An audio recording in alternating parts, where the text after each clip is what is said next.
നമസ്കാരം. അപ്പോൾ ഞാൻ ഇന്ന് നിങ്ങൾക്കൊരു അടിപൊളി ടിപ്സായിട്ടാണ് വന്നിട്ടുള്ളത്. അതായത് നമ്മുടെ മിക്ക വീടുകളിലും LED ടി വികൾ ഉപയോഗിക്കുന്നവരല്ലേ.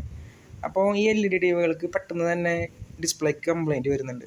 അതായത് പാനലുകൾക്കാണ് പാനൽ എന്ന് പറയും നമ്മുടെ ഡിസ്പ്ലേകൾക്ക്. അപ്പോൾ ഈ പാനലിന് എങ്ങനെ കംപ്ലയിൻറ്റ് വരുന്നതെന്ന് വെച്ച് കഴിഞ്ഞാൽ, നമ്മുടെ ഈ ഡിസ്പ്ലേകൾ കണ്ട ഇതിൻ്റെ ഈ സൈഡുകൾ ശ്രദ്ധിക്കുക. ഈ സൈഡുകളിൽ എപ്പോഴും ഗ്യാപ്പാണ്.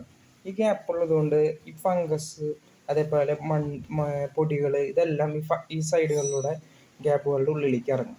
അപ്പോൾ ഈ സൈഡുകളിലാണ് നമ്മുടെ സ്കൈലർ ബോർഡ് ഇരിക്കുന്നത്. ഡിസ്പ്ലേക്കുള്ള സപ്ലൈയും കാര്യങ്ങളൊക്കെ ഇരിക്കുന്നത് ഈ സൈഡ്, ഇതിൻ്റെ അടിയിലാണ് ഈ സ്കൈലർ ഇരിക്കുന്നത്. ഈ സ്കൈലറിലേക്കാണ് ഈ പൊടിയാണെങ്കിലും ഈർപ്പാണെങ്കിലും എല്ലാം ചെല്ലുക.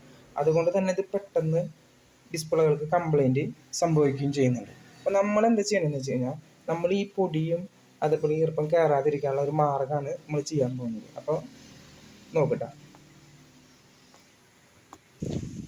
അപ്പോൾ നമ്മൾ എന്താ ചെയ്യേണ്ടതെന്ന് വെച്ച് കഴിഞ്ഞാൽ, നമ്മൾ വളരെ സിമ്പിളായിട്ടുള്ള ഇതേപോലത്തെ ഒരു ക്ലിയർ ടാപ്പ് എടുക്കുക. ക്ലിയർ ടാപ്പ് എന്ന് പറഞ്ഞു കഴിഞ്ഞാൽ വേണ്ട, ഇതേപോലത്തെ ആയിരിക്കണം. ഇത് എന്താ ഗുണം എന്ന് വെച്ച് കഴിഞ്ഞാൽ, നമുക്ക് അപ്പുറം, അതായത് ഇത് നമ്മൾ വയ്ക്കുന്നത് കൊണ്ട് നമുക്ക് പിക്ചർ തടസ്സമാവുക, അതേപോലെ പിക്ചർ കാണാതിരിക്കുക, സൈഡ് ബ്ലാങ്ക് ആയി പോവുക, അങ്ങനെ ഒന്നുമില്ല.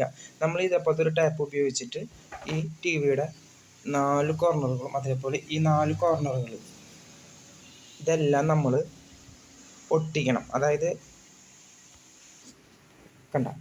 ഇതേപോലെ നമ്മൾ ഒട്ടിക്കണം. ഇത് ക്ലിയർ ടൈപ്പ് ആയതുകൊണ്ട് നമുക്ക് ആ ഭാഗത്തെ പിക്ചർ നമുക്ക് ഒരിക്കലും നഷ്ടപ്പെട്ടു പോകുന്നില്ല. ചില ടി വികളിലൊക്കെ അത് ഓൾറെഡി ഇത് ഫിക്സ് ആയിട്ടാണ് വരുന്നത്. പക്ഷെ മിക്ക ടി വികളിലും ഇത് അങ്ങനെ കാണാറില്ല. അതുപോലെ കുറച്ച് നാൾ കഴിയുമ്പോൾ നമ്മളിത് പറിച്ച് കളയുകയും ചെയ്യും. പക്ഷേ ഇത് പറിച്ച് കളയാണ് നമ്മൾ ഈ 4 സൈഡുകൾ ഇതേപോലെ ക്ലിയർ ചെയ്ത് വെച്ച് കഴിഞ്ഞാൽ നമ്മുടെ ഡിസ്പ്ലേകൾക്ക് കംപ്ലയിൻറ്റ് വരാതെ കുറച്ച് കാലം ഓടി കിട്ടും. അപ്പോൾ നമ്മളെല്ലാവരും ഇത് വളരെ നിസ്സാരമായിട്ട് കാണണ്ട. ഇത് ഒരു അടിപൊളി സൂത്രമാണ്. ഇതെല്ലാവരും ഉപയോഗിച്ചാൽ നിങ്ങളുടെ ടി വികൾക്കെല്ലാം കുറച്ച് കാലം കൂടി ലൈഫ് കിട്ടുന്നതാണ്.